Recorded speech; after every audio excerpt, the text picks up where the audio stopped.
चलो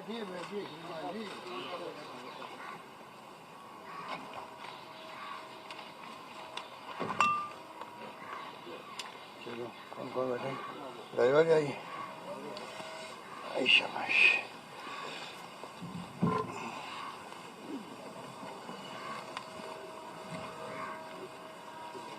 इनको क्या दिया है? रीड क्या लगा है?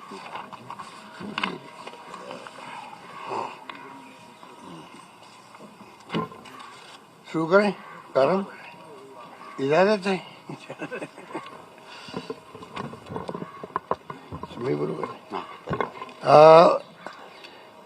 मैंने आपको पहले भी कहा, लगातार मैं बोल भी रहा हूँ कि 3 साल का जो शासन हुआ है हमारा बेमिसाल हुआ है, और उससे इतना फ्रस्ट्रेशन हो गया बीजेपी को इतना फ्रस्ट्रेशन आ गई है कि इनको हाईकमांड को भी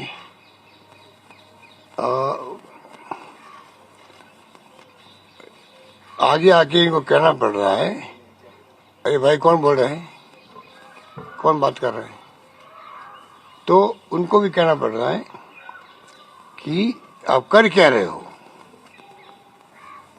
आज 3 साल बाद में मुझे इस बात की बहुत प्रसन्नता है कि आम जनता का आशीर्वाद, सहयोग, समर्थन सरकार को मिल रहा है। जो कहते हैं कि सरकार विरोधी लहर पैदा होती है 2-2.5 साल बाद में हो जाती है, 3 साल के बाद में भी सबको एहसास हो गया है आम जनता हमारे कामों से खुश है। जो हमने फैसले किए हैं, चाहे वो कोरोना का हो मैनेजमेंट, चाहे शिक्षा में, स्वास्थ्य में, पानी में, बिजली में, सड़कों में, सब में, उससे बहुत फ्रस्ट्रेशन में आ गए। हर जो इश्यू नहीं होता, नॉन इश्यू को इश्यू बना रहे लोग। नॉन इश्यू को इश्यू बनाने का इन्होंने धंधा कर रखा है। धंधा करने का समझ गया मतलब कि कोई इश्यू बनता ही नहीं तो धंधा कर रहा है। मतलब एक प्रकार से हर चीज को आप तो मीडिया के माध्यम से आप ट्रायल कराते रहो, मीडिया ट्रायल करवाने के लिए। तो ये जो स्थिति बनी है वो मैं महसूस करता हूँ अलवर की घटना के वक्त में भी, और अभी भी महसूस करता हूँ। अब 25 लाख के लगभग छात्रों ने या नौजवानों ने भाग लिया। हमने आप समझ लीजिए कि उनके प्रति ये भावना वाली थी सबकी कि भाई कैसे 25 लाख लोग जेलों में जाएंगे, कहाँ तो रुकेंगे, कहाँ खाना खाएंगे, सर्दी का वक्त है। तो हमने तमाम जगह मैनेजमेंट की, मैंने खुद मीटिंगें बुलाई और हमने उनको सारे बसें फ्री की हुई थी पहले रोडवेज की। फिर मालूम पड़े तो कम पड़ रही है तो प्राइवेट बसें करो, और सब सुविधा हमने दी उनको। कलेक्टर को कहा गया आप एनजीओ से संपर्क करें जिलों के अंदर, प्रयास करें कि रात को रहने में तकलीफ नहीं आए, आराम से कोई खाने पीने की व्यवस्था भी कोई एनजीओ करे। और मुझे खुशी है कि जो कोरोना में देखने को मिला लोगों का जो भाव, कि सबने मिलकर लड़ी, किसी गरीब को भूखा नहीं सोने दिया। वही मैंने महसूस किया कि इतना कहने मात्र से 2 दिन के नोटिस के अंदर भी सबने उनको खाना भी खिलाया, उनको रुकवाया भी। जो आगरा से और जो पड़ोसी राज्य से लोग आए थे वो इतने गदगद हुए बच्चे कि साहब हमें कोई कल्पना नहीं की थी ऐसा माहौल भी हमें मिलेगा। इस माहौल में एग्जाम करवाए। एग्जाम के बाद में जब जो पेपर लीक की खबर आई, इमीडिएटली एसओजी को केस दिया गया, एसओजी केस दे दिया गया। और आप देखिएगा अभी माहौल पूरे कंट्री में बना हुआ है, किस प्रकार पेपर लीक हो रहे हैं, ये क्यों हो रहे हैं, ये नौबत क्यों आ रही है, उस पर भी भारत सरकार को सोचना चाहिए, राज्य सरकार को सोचना चाहिए नौबत क्यों आ रही है कि बच्चे जो हैं वो गैंग बना करके पेपर आउट करने के षड्यंत्र में लग जाते हैं। ये नौबत क्यों आई है, उसको ही ठीक करने का आवश्यकता, वो अलग इश्यू है। केंद्र सरकार में 3 पेपर आउट हुए, 21 में, 17 में और 21 में। थल सेना के लिए सामान्य सैनिक भर्ती, SSC CGL, UGC net 2021, Hindi की परीक्षा, ये सब आउट हुए हैं। उत्तर प्रदेश में हुए हैं 21 के अंदर, 18 के अंदर। हरियाणा में हुए हैं 21 के अंदर। उत्तराखंड में हुआ है 16 के अंदर 2 बार। गुजरात में हुआ है दिसंबर 21 के अंदर अभी। महाराष्ट्र में भी हुए हैं, गुजरात में 18 में भी हुए हैं, महाराष्ट्र में अब 21 में हुए हैं 2 बार। मध्य प्रदेश में 20 में भी हुआ, 21 में भी हुआ है, और हिमाचल प्रदेश में भी 20 में हुआ है, कर्नाटका के अंदर भी 20 में हुआ है। अधिकांश जगह पर ये नियुक्तियां निरस्त भी की गई है, करीब सब जगह निरस्त की गई है। ये जो हालात बन रहे हैं ये बहुत ही चिंताजनक स्थिति है, क्योंकि वैसे भी रोजगार के लिए आज देश में महंगाई के अलावा, महंगाई के बाद में रोजगार की स्थिति विस्फोटक बनती जा रही है, विस्फोटक। जो बिहार में देखा आपने, ट्रेन जला दी गई अभी, सालों बाद सुनते हैं वो ट्रेन जलाने की नौबत भी आई है। ये शुभ संकेत नहीं है पूरे देशवासियों के लिए, देश के लिए और सरकारों के लिए भी। उनमें मैं सब सरकारों को शामिल करता हूँ, चाहे केंद्र की चाहे राज्य की सरकार, सरकार ही होती है। पर अच्छी संकेत नहीं है कि इतना विस्फोटक स्थिति है, नौकरी मिल नहीं रही है, इन्वेस्टमेंट आ नहीं रहा बाहर से भी। कोरोना अलग ऊपर से आ गया तो आप देखिएगा कि इन्वेस्टमेंट नहीं आगे, प्राइवेट सेक्टर में नौकरी कैसे लगेगी, और विस्फोटक स्थिति बनती है। वही माहौल बना हुआ है। अब उसके अंदर सरकार ने करीब 1 लाख नौकरी नियुक्ति दी राजस्थान के अंदर, 90,000 के आसपास का प्रक्रिया चल रही है। उसके अंदर अच्छे माहौल में हम चाहते थे कि राजस्थान में कोशिश करें। इन्वेस्टमेंट 22 एक इवेंट होने जा रही थी, वो भी पोस्टपोन हो गई इस कोरोना के कारण से। पर कैसे प्राइवेट सेक्टर में, कैसे पब्लिक सेक्टर में हम लोग नौकरियां दें, ये हमारी प्रायोरिटी है। और बीजेपी ने जिस रूप में बिहेव किया है वो अच्छा नहीं किया है। बीजेपी का व्यवहार जो है ना, वो मैं समझता हूँ कि अगर मैं कहूँ कि कंडेम करने लायक है तो कोई अतिशयोक्ति नहीं होगी।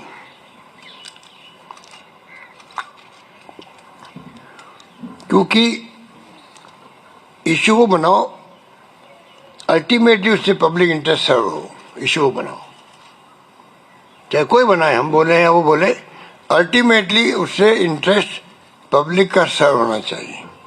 क्या मैं उनसे पूछना चाहता हूँ कि रिट के अंदर जो बच्चे बैठे हैं, जिस में इश्यू बनाया जा रहा है, बनाया गया है, पब्लिक के अंदर जो कुछ भी नई नई बातें लाई जा रही है, उनको पूछो भी आप क्या, जो लोग बोल रहे हैं नेता लोग बीजेपी के, पूछो आप लोग क्या जो गैंग काम कर रही थी ये पेपर लीक करने की, उनके अगर आपके संपर्क हैं तो आप अगर भागीदार नहीं हैं आप उसके अंदर, और सरकार बदनाम करने षड्यंत्र आपका नहीं था, तो आप एग्जाम के पहले कह देते। तो बड़ी स्टेटमेंटशिप होती है आपकी कि भाई देखो हमारे पास खबर आई है और पेपर लीक हो सकते हैं, तो सरकार भी उस ढंग से पहले और प्रिकॉशन करती। अगर हमें ईमानदारी होती तो आप उसको, अगर आपके पास कहाँ से खबर आई वो तो कम से कम सामने आनी चाहिए, वो भी जांच का विषय होना चाहिए। मैं तो एसओजी वालों को कहना चाहूँगा, आप पता करो कि अगर ये किसी के पास, क्योंकि ये मालूम आपको, कोई क्राइम की जानकारी किसी को मिल जाए, आम आदमी को भी, और वो जानकारी नहीं दे तो वो भी भागीदार होता है, क्राइम का भागीदार होता है, ये लॉ कहता है। तो क्या मतलब ये जो बोल रहे बढ़ चढ़ करिए कि शिक्षा संकुल और कहाँ क्या क्या होगा, कैसे होगा, पूरी पिक्चर बता रहे हैं, तो भाई आप किस गैंग से मिले हुए हो? वहाँ गैंग वार चल रहा है, इसके अंदर भी गैंग वार चल रहा है, कई गैंग काम करती है इसके अंदर। आप किस गैंग से मिले हुए बताओ, वरना कोई कारण नहीं था। अगर आप पब्लिक इंटरेस्ट होता आपका, आप शिक्षा मंत्री को कहते, चीफ सेक्रेटरी को कहते, मान लीजिए डीजी पुलिस को कहते, तो ये आप समझ सकते हो क्या हो रहा है। इतने बड़े संख्या बच्चों का भविष्य है, तो हमने आज तय किया कैबिनेट की पूरी मीटिंग के अंदर, कि भाई हम क्यों नहीं, जनता ही माई बाप है। देखिए जनता की जो खलक की आवाज़ खुदा की आवाज़ वाली बात थी। उसी ढंग से अगर मान लीजिए जनता में भावना है भाई पता नहीं लीग में कितने लोगों को फायदा पहुंचा होगा, एसओजी के आधार पे तो मैक्सिमम 300 लोग होंगे, 350 लोग होंगे, मुश्किल से होंगे, वही मुश्किल से होंगे।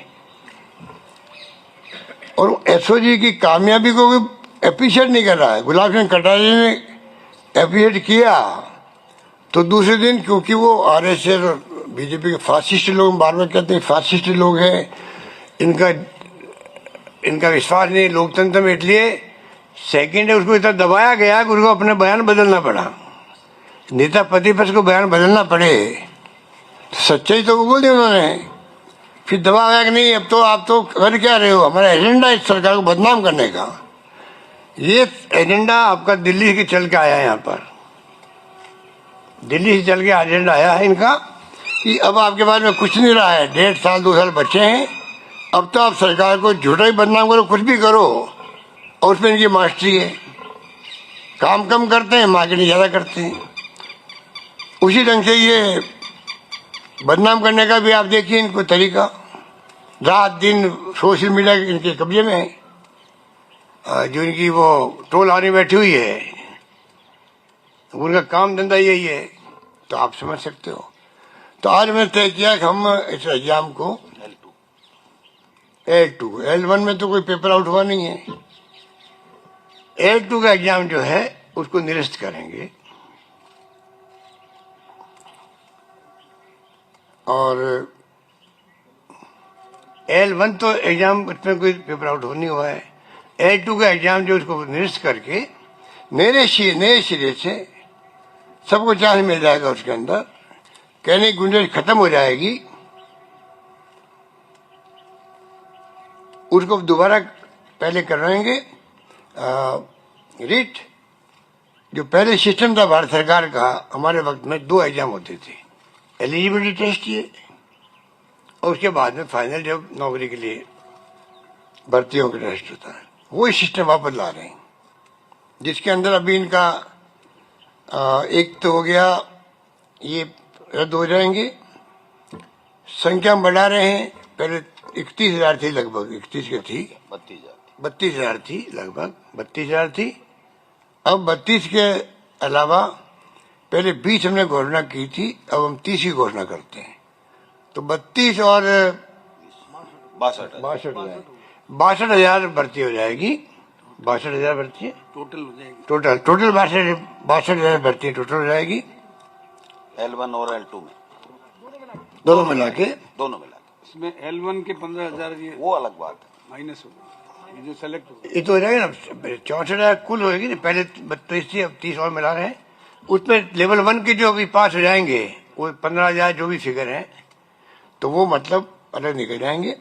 बाकी का हम आगे एग्जाम लेंगे, 2 तरह से लेंगे। एलिजिबल टेस्ट पहले की तरह, और एलिजिबल टेस्ट में भारत सरकार कहती है आप इसको भले परमानेंट कर सकते हो, एक बार एलिजिबल हो गया तो भले वो 2 साल 4 साल 5 साल कभी दे बोलिए, वैलिडिटी आजीवन है उसकी।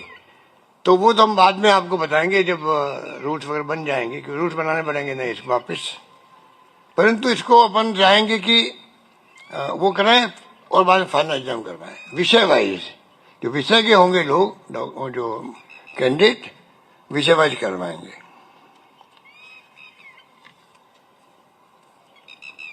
10% है भाई, नियमों में संशोधन करके अभी मई में पहले हमने कहा था 20,000 की जो भर्ती हमने कही थी, मई के लिए कही थी, तो 1 महीना खिसक सकता है, क्योंकि वो रिपोर्ट आने वाली है। मिस्टर व्यास की अध्यक्षता में, जस्टिस व्यास की अध्यक्षता में जो कमेटी बनाई हमने, वो रिपोर्ट 15 मार्च तक आएगी कि आगे कोई फर्जीवाड़ा नहीं हो, पेपर लीक नहीं हो। तो रिपोर्ट आएगी तो उसको आधार बना करके हम चाहेंगे कि जल्दी वो रिपोर्ट मिलते ही हम घोषणा कराएंगे कि एग्जाम कब होंगे। वो पूरा प्रोग्राम आपको दे दिया जाएगा। कानून भी कड़ा बना, और कानून जो ला रहे हैं असेंबली के अंदर इसको रोकने के लिए, वही कड़ा कानून लेके आएंगे। जो गुंजाइश नहीं दे रहे हैं राजस्थान के अंदर। देखिए पिछले 10-15 साल हम देख रहे हैं कि एक तो कई तो जुडिशरी में अटक जाते हैं कई बार मामले, कोई भी व्यक्ति चला जाता है जुडिशरी के अंदर, और कई बार आप देख लीजिए लीक होते हैं या इस कारण से अटक जाते हैं। बीजेपी शासन की भर्ती भी हमें पूरी करनी पड़ती है, चाहे आरपीएससी की हो, आरएस की, वो भी अपन ने करी, और चाहे वो टीचर की भी हो, हाँ अपन नहीं की अभी सरकार आने के बाद में। तो ये नौबत नहीं आनी चाहिए। जैसे यूपीएससी में हो रहा है, हम चाहते हैं यूपीएससी पैटर्न आरपीएससी फॉलो करे पूरी तरह से, बल्कि वो जो सबऑर्डिनेट सर्विसेज बोर्ड बना वो भी फॉलो करे, और बाकी सिस्टम ऐसा बन जाए जो कमेटी रिपोर्ट आएगी उसके आधार पर हम चाहेंगे कि ऐसा सिस्टम बने कि बिल्कुल इसमें स्मूथली बच्चों को टेंशन में नहीं हो, आराम से एग्जाम दे सके। ये बार बार आप कितने क्या बीतती होगी उनके ऊपर, क्या बीतती होगी कि पता नहीं अब क्या होगा। कई लोगों की जिंदगी में अवसर होता है, नौकरी लगने वाली है और ये क्या हो गया, पेपर आउट हो गया, पता नहीं कितने हो गए। और ये हमारे जो जिनका कोई कहना चाहिए कि कोई रेस्पॉन्सिबिलिटी नहीं लोगों की, बोलने के अंदर कुछ बोल जाते हैं। जब आप विश्वास करते हो एसओजी पर अच्छा काम कर रही है, उसके बाद में ये लोग जिस प्रकार से उन्होंने माहौल बनाया वो मैं समझता हूँ कि उचित नहीं है। और ये लोग जिस प्रकार से बोल रहे हैं, अपनी भाषा काम ले रहे हैं, वो भी उचित नहीं है। देखिए उचित नहीं है। एज और होंगे उनको भी स्टिलन देंगे, और एज हो जाएंगे मनुष्य के कारण से, इसके उसको हम लोग इसमें छूट दे देंगे, मतलब उनको प्रॉब्लम नहीं आएगी। ये अनफॉर्चुनेट है। ये कोई हम लोग, ये आपको याद होगा मैंने कहा था सचिवालय के अंदर जब मांग की थी, हमारे मीडिया वालों ने पूछा भाई आप इसको एग्जाम को कैंसिल करेंगे, तो मैं कही बहुत आसान काम है, परंतु लाखों बच्चों का भविष्य जुड़ा हुआ है, तो मैं इसलिए आप इसको क्यों सोचते हो का ये कैंसिल हो एग्जाम। हमने देखा कि कुछ तरीका निकाले जिससे कि ये एग्जाम हो जाए, सब्जेक्ट वाइज भी हो जाए। परंतु हमने देखा हम कुछ भी कर ले, जब ये तय कर बैठे हमारे विपक्ष के नेता लोग, हमें तो सरकार को बदनाम भी करना है, तो एग्जाम होने देंगे नहीं टाइम पे ये आगे भी। इसलिए हमने कहा नए सिरे से शुरू करते हैं, जिससे कि टाइमली फिर एग्जाम होने लग जाए। हमको इससे खुश नहीं है, इस फैसले से, इनकी हरकतों से तंग आकर के हम देखते हैं कि बच्चों का भविष्य खराब क्यों हो। लाखों बच्चे होते हैं, परिवार होते हैं उनके,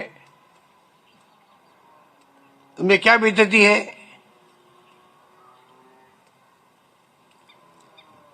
तो ये फैसला हमने इसीलिए किया, और मैं चाहूंगा कि पूरा मीडिया और तमाम साथी इसमें अपने अपने स्टडी रखें और सब मिलकर हम राजस्थान में नई परंपरा डालें। क्या आज पक्ष विपक्ष को क्या हो गया है, ऐसा कभी देखा नहीं मैं आजकल। जो हरकतें हो रही है, बताइए आपको उचित है क्या ये? अध्यक्ष जी ने खुद ने देखा होगा, आपके सीकर में क्या किया इन्होंने, जयपुर में क्या किया। अब इनका कसूर नहीं है। जब इनके नेता दिल्ली में बोलते हैं डंके की चोट, 75 साल में जो कमियां रही है उनको उजागर करेंगे। बताइए आप जो बोलोगे ऐसे तो आपके प्रेरणा लेंगे नीचे वाले भी। जो प्रधानमंत्री खुद बोलते हैं डंके की चोट, हम लोग कमियां बता रहे, कमियां बताओ, साथ में उपलब्धि नहीं बताओ भाई, कुछ तो बताओ। 76 साल में कुछ तो किया होगा, आपको यहां तक पहुंचा दिया लोकतंत्र कायम रख करके, कोई कम बात है क्या?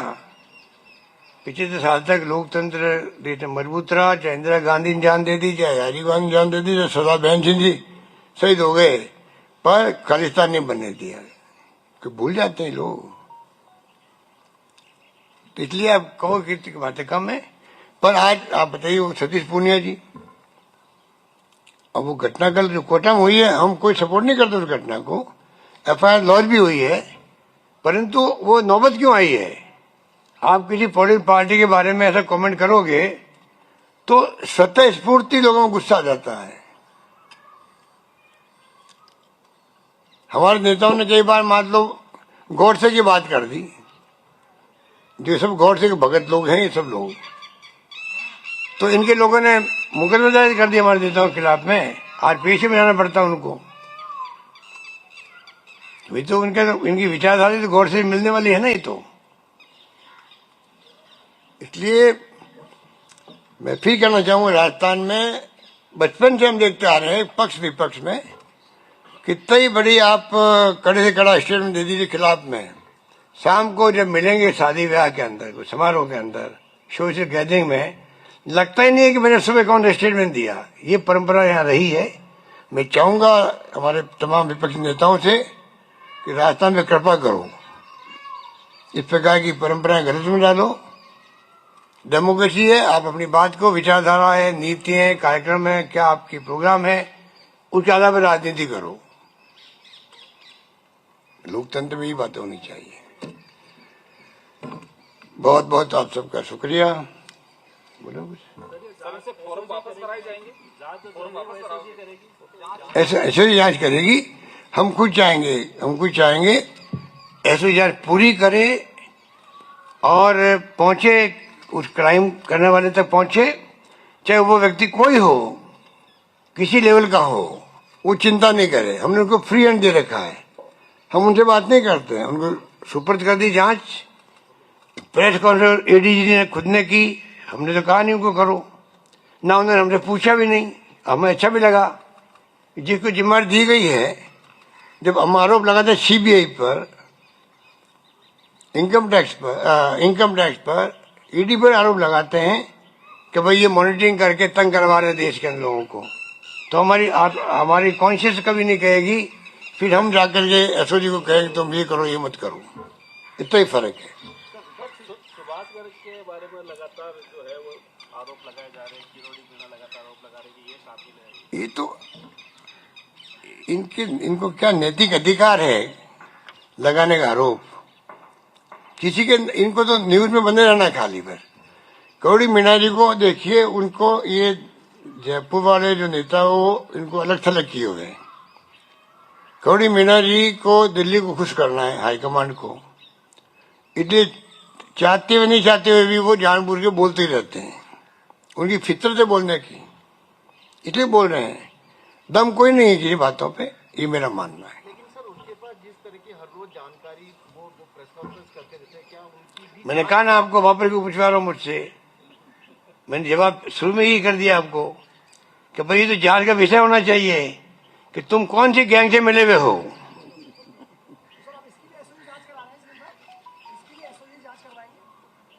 मैं कौन हूँ कहने वाला?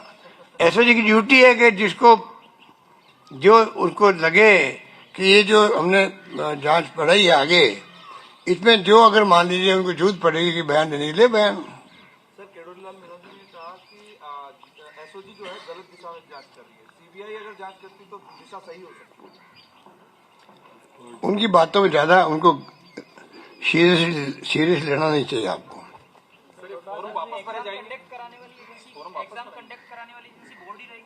देखिए मैं देखता हूँ आप थोड़ा एंजॉय कीजिए 15 मार्च तक का जो रिपोर्ट आ जाएगी वो जो जस्टिस व्यास की, उसके बाद में हम सब तय करेंगे क्या करना चाहिए। बोल गए ना भाई आप, अभी ऑप्शन मैंने थे क्या अभी बोलो, अभी तो बोला हूँ मैं। इनके तो मैं जवाब दिया कि इनके घर कुछ लिख जाते हैं, वो क्या कमेंट करते हैं, ये क्या हो रहा है, ये तो मैंने कहा आपको। सबसे पहले तो आप सबका स्वागत। आज राजस्थान में भारतीय जनता पार्टी के नेता अपने आपस के वर्चस्व की लड़ाई में 20 लाख युवा बेरोजगारों के भविष्य के साथ खिलवाड़ कर रहे हैं। 20 लाख युवाओं के साथ केवल और केवल आपस में मैं बड़ा कौन और अपने आला कमान को खुश करने के लिए किरोड़ी मीणा जी और सतीश पूनिया जी दोनों राजस्थान के युवाओं के हितों के साथ में कुठाराघात कर रहे हैं। पेपर लीक, पेपर चोरी पहली घटना नहीं है। लेकिन ये पहला उदाहरण है जब सरकार ने आगे बढ़ करके जब सूचना मिली एसओजी को जांच दी और एसओजी को यह कहा गया कि आप पूरी तह तक जाइए, इसमें कौन सी गैंगें काम कर रही हैं, किस प्रकार से कर रही हैं, उसको पूरी तरीके से समाप्त करना है। यह हमारी सरकार का ऐतिहासिक फैसला। पहली बार राजस्थान में जो कर्मचारी संलिप्त पाया जाएगा उसको बर्खास्तगी का निर्णय किया गया। वो इसलिए किए गए कि राजस्थान के युवा के आशीर्वाद से हमारी सरकार कांग्रेस की सरकार बनी है। उस युवा को जो हमने हमारे जन घोषणा पत्र में कहा था कि हम आपको रोजगार देंगे, नौकरी देंगे, उस नौकरी की दिशा में हम हमारे 3 साल में उनके 3 साल से ज्यादा नौकरियां दे चुके और आगे उनके 5 साल में जितनी नौकरियां दी उससे हम कहीं ज्यादा नौकरियां देने वाले हैं। 3 साल में गुड गवर्नेंस के कारण से ये लोग किसी भी बात का मुद्दा नहीं बना पाए और सरकार गिराने का षड्यंत्र किया, वो औंधे मुंह गिरे।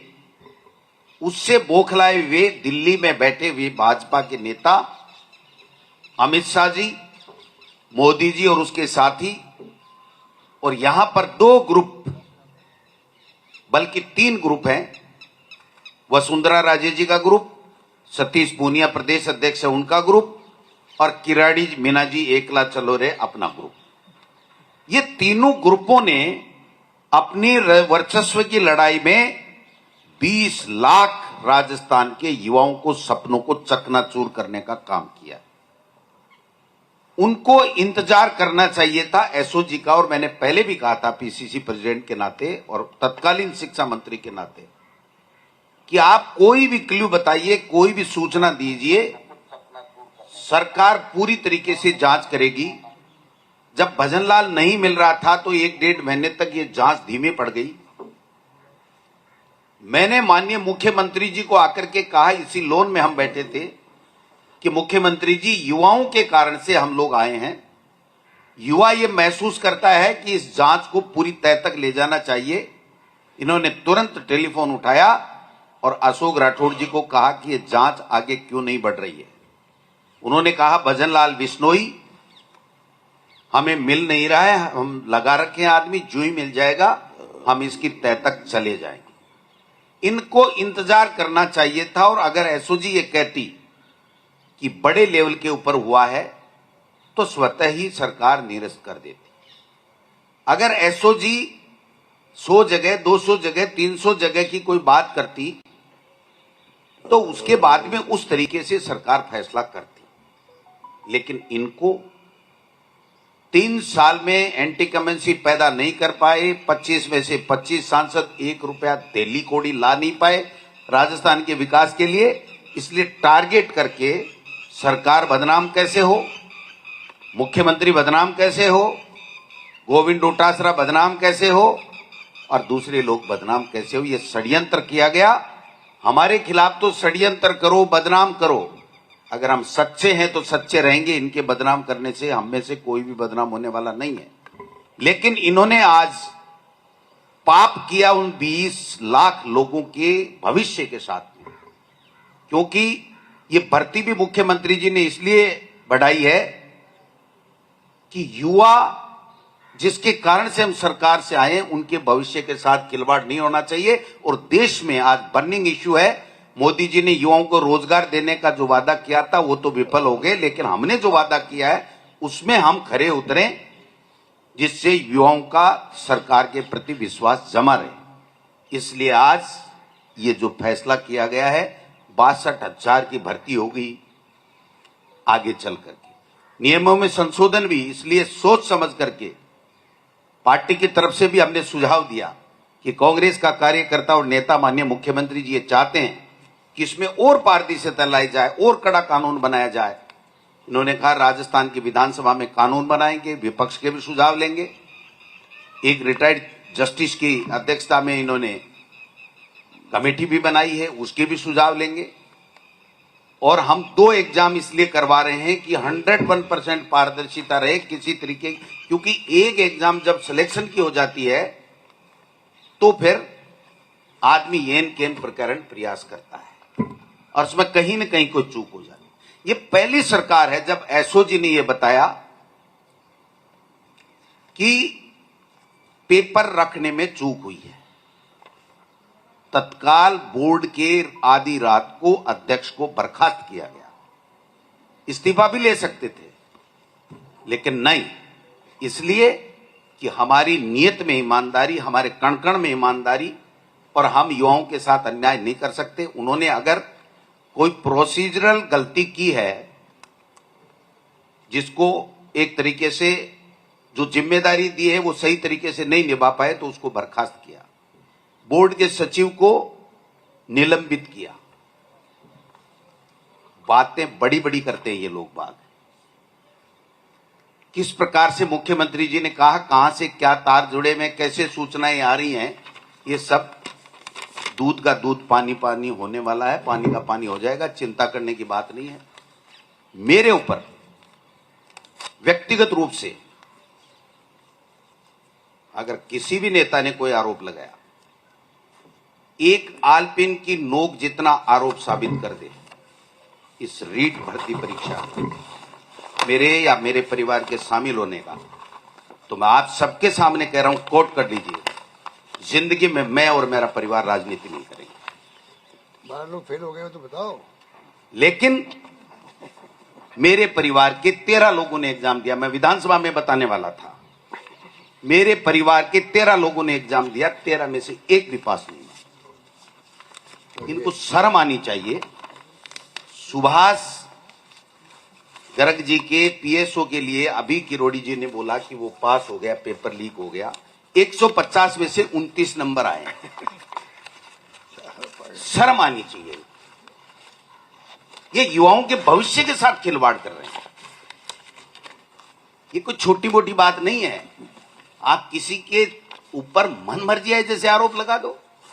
अगर हिम्मत है तो तथ्य सद लाइए। मैं आप में से और बीजेपी के तमाम नेता जो अपने आप को तुरप खा समझते हैं, मैं उनको कहूंगा कि आप जांच कीजिए। अगर रीट के इस पेपर के अंदर गोविंद सिंह डोटासरा का कोई रिश्तेदार या उसका परिवार अगर शामिल मिल जाए, तो मैं पुनः कहना चाहता हूं, मैं उसी दिन राजनीति से संन्यास ले लूंगा। लेकिन इस तरह की बकवास, इस तरह की घिनौनी हरकत, ये केवल इसलिए कि इनके पास में राजस्थान की सरकार के गुड गवर्नेंस के खिलाफ कोई मुद्दा नहीं। अलवर की घटना का सीबीआई को जांच दे दी। आपके केंद्र में सरकार है, सीबीआई से तुरंत जांच कराओ और पर्दाफाश कराओ। आप पर्दाफाश कराओ ना। आपको पचमदरा की जो एनकाउंटर की बात थी उसकी जांच दे दी। आप उस दिन कर रहे थे, हमारे नेताओं का नाम ले रहे थे कि उनकी संलिप्तता, आप जांच कराओ, जेल में डालो किसी को। मैं हूं दोषी तो मुझे डालो, अगर और कोई नेता है तो और को डालो। लेकिन तुम पूरे काले हो कोयले की तरह, तुम हमारी सफेदी पे क्या दाग लगाओगे? इनकी औकात नहीं है, इनमें हिम्मत नहीं है। उन्होंने केवल इतना काम कर दिया कि जिन युवाओं को हम महीने 1.5 महीने में 32,000 युवाओं को नौकरी देना चाहते थे, उसमें से आधे बच्चों को अब 4, 6, 8 महीने इंतजार करना पड़ेगा। लेकिन हमारी सरकार ने, मुख्यमंत्री जी को धन्यवाद देना चाहूंगा पार्टी की तरफ से, कि हम और पद बढ़ाएंगे, हम बजट ला रहे हैं और पद दे देंगे, लेकिन हम हमारे प्रदेश के युवाओं को नौकरी देके रहेंगे। चाहे ये कितना भी झूठ प्रपंच फैला लें, ये कभी कामयाब नहीं हो। धन्यवाद। ठीक है भाई, आज का मुद्दा यही है। आप बैठे हो यहाँ पे। अब आप सुनो, चिंतन शिविर की मैं बता दूं, आप चिंतन करो कौन लोग सही हैं, कौन लोग झूठे हैं। जो झूठे हैं उनको बेनकाब करो, जो सच्चे हैं उनकी सच्चाई जनता को दिखाओ, जिससे जनता खुश हो सके। धन्यवाद। थैंक यू भाई।